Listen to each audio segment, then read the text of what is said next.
Հյուսիսատլանտյան դաշինքն ու Եվրամիությունը հայտարարում են իրենց համագործակցության ընդլայնման մտադրության մասին։ Ի պատասխան հագնացող վտանգների, որոնք բխում են Ռուսաստանի ագրեսիվ քաղաքականությունից, Իսլամական պետություն ծայրահեղական խմբավորման գրոհայինների գործողություններից, Հյուսիսային Աֆրիկայից դեպի Եվրոպա միգրանտների հոսքից։ Այս հայտարարությունները հնչել են այսօր Թուրքիայի Անտալիա քաղաքում, որտեղ երեկ մեկնարկել է ՆԱՏՕ-ի անդամ երկրների արտգործնախարարների երկօրյա գագաթնաժողովը։ Թեև Հյուսիսատլանտյան դաշինքը եւ Եվրամիությունը տարբեր նշանակության կառույցներ են, սակայն այսօր երկուսն էլ կանգնել են նույն մարտահրավերների առաջ, հայտարարել է Եվրամիության դիվանագիտական գերատեսչության ղեկավար Ֆեդերիկա Մոգերինին։ Նույն մարտահրավերների առջև են կանգնել նաեւ ՆԱՏՕ-ն եւ Ռուսաստանը, սակայն Հյուսիսատլանտյան դաշինքը բացառում է Ռուսաստանի հետ իր համագործակցության վերսկսումը։ Իսլամական պետություն զինված խմբավորման վտանգը չի ստիպի ՆԱՏՕ-ին վերանայել իր հարաբերությունները Ռուսաստանի հետ, հայտարարել է ՆԱՏՕ-ի գլխավոր քարտուղար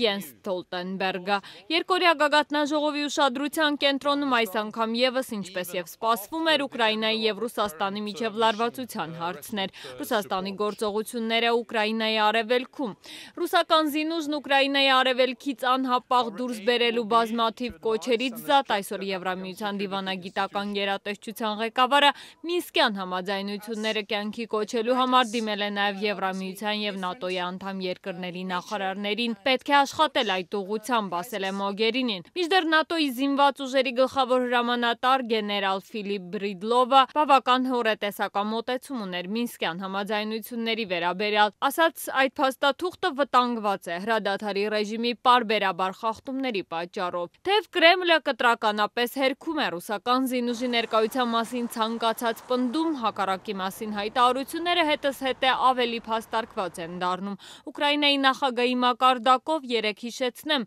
հայտարարվեց, թե շուրջ 11,000 ռուսական զինծառայող Ուկրաինայի տարածքում է գտնվում։ Գերմանական ZDF հեռուստաընկերության հետ զրույցում Պետրո Պորոշենկոն պնդել է նաև, թե Ռուսաստանը մեծացնում է Դոնբասում իր ոչ պաշտոնական ներկայությունը։ Այսօր Կրեմլի խոսնակը հայտարարել է, թե այդ պնդումները մերկապարանոց են։